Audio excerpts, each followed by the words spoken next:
Better get a good look at the sun. This is the last time we're gonna see it for a long time. Yeah, we're going down into this cave. There's a beacon down here, actually, for one of the Degassi bases. You can see my head is kind of like flicking around. That's because I'm pretty scared. um, yeah, so I actually lost all the audio to this episode. It was kind of a bummer at first, and then I was like, wait a second, I've been wanting to try a voiceover. So here we are. Anyway, yeah, so there's mushrooms down here. There's these purple mushrooms. And when I come in here, I notice that one of the mushrooms in the top has a little purple dot in it. The other ones are kind of just black in the middle. Yeah, you can see the purple dot. So I was like, what does that mean? Is that suspicious? Is that weird? And then I get down here and I'm like, wait, this is the habitat. This is the Degassi habitat. We're already where we need to be. And so I was kind of excited because it meant that I didn't have to explore more of this cave. It's kind of funny watching it back because you can just, as I turn my head, it's just like snap, snap, snap. Like you only do that if you're scared. If you're just relaxed, it'll be a slow, smooth transition. But when you're scared, boom, boom, boom. Left, right, left. Yeah, so here's the base. There's also a couple interesting fish, but I don't really mess with them right now. Mostly I'm just, yeah, there it is. I'm worried about the predators around here. So we got a snake eel thingy. And as you can tell, I'm very scared. In VR, everything, just the depth that VR adds creates like a whole nother level of fear because you know exactly how far away it is and it becomes such a more real experience. This actually right here, modification station, that's the last blueprint that we needed to synthesize so that we could unlock it. This one, it just turns into titanium because that was actually the last one. I'm so excited right now because the modification station, we have so many recipes for it, so many, and we haven't been able to use it because we haven't had the actual blueprint for the modification station itself. Oh yeah, check this out. Stasis rifle. So that's another really significant one. We had half of that, I believe, before, and then we got the other half here. So already, like, what is this? Like 2 minutes in, 1 minute, I don't know. And we already have like super good tech. Of course, I'm scared here because I don't want to get jumped by the snake. That's something we had already. And then I think, yeah, right here. We got, I believe this is the nuclear plant. Yeah, nuclear reactor. So this is only one of 3, which is kind of a bummer. But yeah, I mean, more technology is better. So here I actually recognize something pretty interesting about the eels. You can see that it went in the mushroom. And this is where I start to realize that the snakes and the mushrooms are kind of like, there's something significant about the relationship. There's like some things that I should probably be watching out for. So now I kind of get scared of all the mushrooms, and I start to wonder if that little purple dot from the first clip, I start to wonder if there's a guy in there. So yeah, this is another great tech find that we have here. It's the water filtration machine. So it is actually, it's very valuable. So as you might have guessed, it allows you to get water, and water is a big deal. In fact, for this trip, I had to find like 10 or 15 bladderfish just to get enough water to be able to like stay out and like explore and all that. So I think that there's nothing too crazy. There are some PDAs here. Most of them are pretty inconsequential. This stalker tooth one, they have good information on them. I know like most of the information that they have, like that stalker tooth one. I already know that.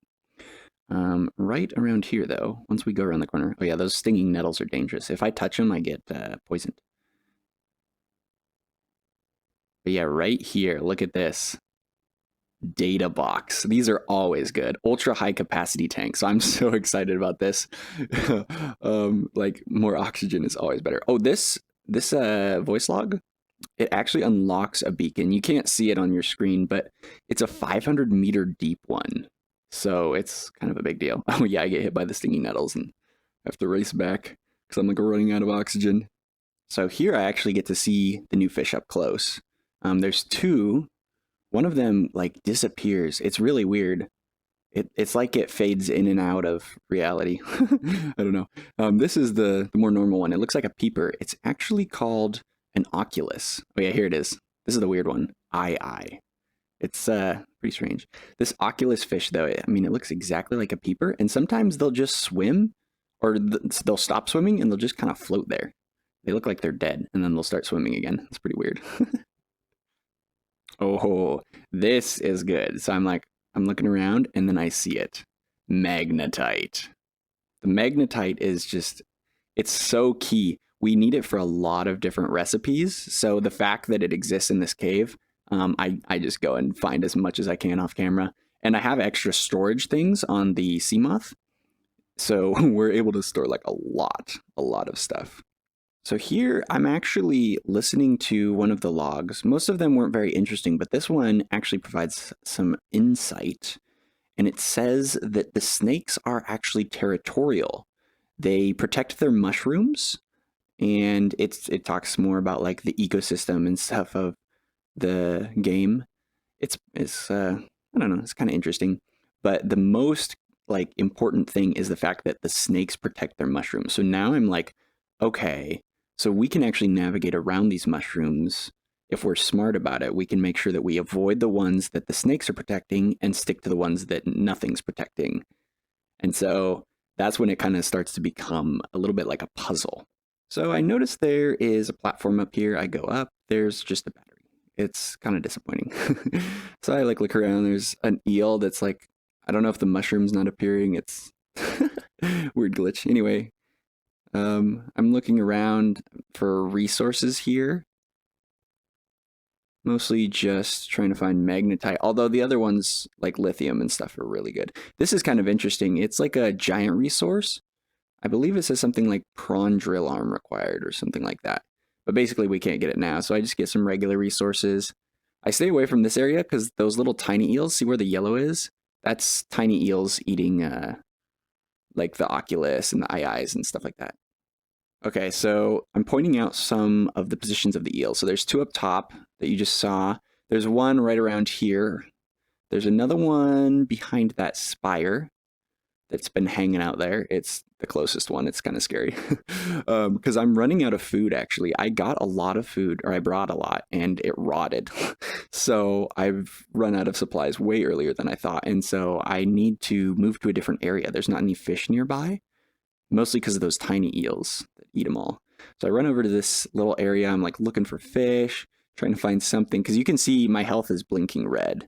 I'll start taking damage soon if I don't find something. So I kind of park it and looking.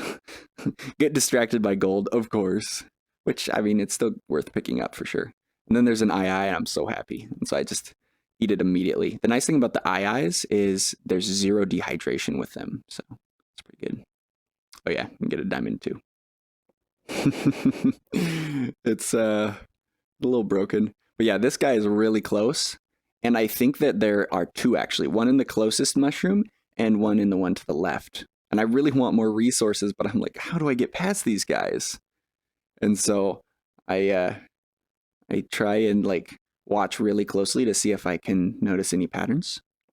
And one pattern that I notice is that it looks like there's only one. So I think that maybe I'm wrong. Maybe there's just one guy over in the corner there that you can see. So I was like, oh, okay, well, we'll try it. I'm really scared at this point. Yeah, you can see I'm doing the thing with my camera where it just snaps back and forth. Not very smooth. So I race past here. I'm like, I'm so happy. I'm just like, yes. That's when the little thing goes up. And so I sneak over to a safe position here as far away from the guys as I can get. Actually, as far away from every mushroom in the area as I can get. And then I'm still starving. And so I drop the grav trap here, which is actually a kind of a smart idea because I totally forgot I had it until this moment when I got out of the sea moth. And then I was like, oh yeah, I have the grav trap. And so I drop it and I'm able to get a ton of fish and fill up on food.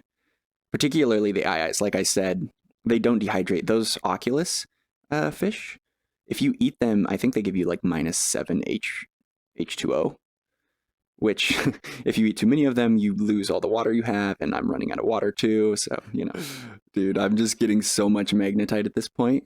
Like it's actually crazy. I've only showed a couple on camera, but like I'm filling up. I have 2 storage slots and I'm filling them up with like magnetite and diamond and gold and lithium. It's just, oh man, it's wonderful. So as I go up here, I actually notice there's some civilization kind of behind that mushroom. It's a little hard to see. You can see me looking at it now. And I'm like, maybe we should go over there. So I'm getting pretty excited. I see the boxes. I'm like, oh man, we're going to get more tech. And then there's all these eel guys, the little tiny eels. They will hurt me if I get too close. So I try and dispose of them. I make quick work of them. I really like the propulsion cannon. It's very wonderful. So I'm looking around, making sure there's no more. I see the magnetite. Dude, I'm telling you, I get so much magnetite. And then I like go up here to the boxes. I'm like, oh man, tech. Wait, what? There's no tech here. I get so bummed out by this. It's literally, there's nothing here. There was that one magnetite, which is honestly pretty good. But yeah, there's just these boxes that have barnacles on them. You can't do anything to it. Can't scan it. It's just worthless. So I was pretty bummed out about that. But then I see these geysers. These are kind of cool. And it actually reminds me that we have the recipe for a thermal plant at home, and it requires magnetite to build it. So when we get back, we will have the ability to build a thermal plant and expand the power of our base. Yep, another magnetite. Oh man.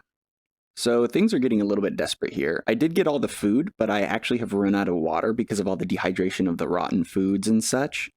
And so I'm like, okay, we need to fill up our inventory and then we're going to need to get out of here. So I try and find, I think I find a couple more resources around here.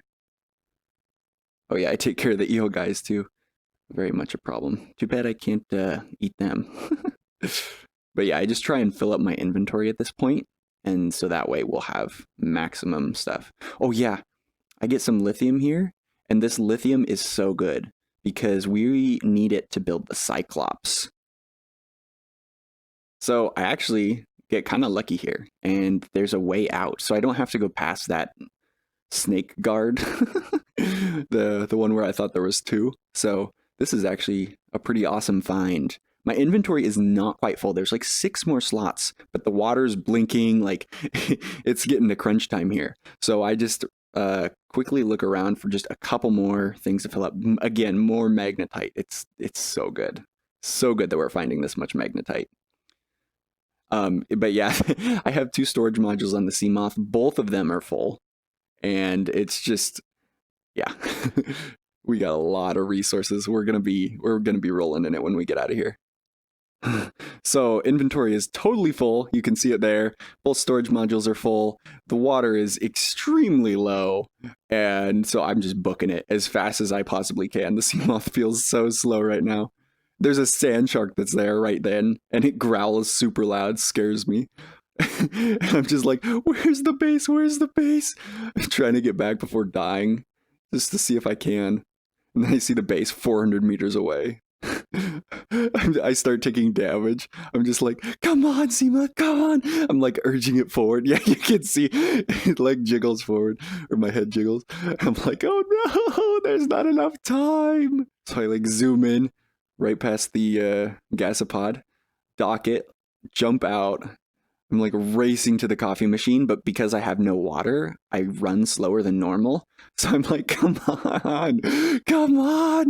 And then finally, I get to the coffee maker, but then it has to make the coffee. I'm taking damage.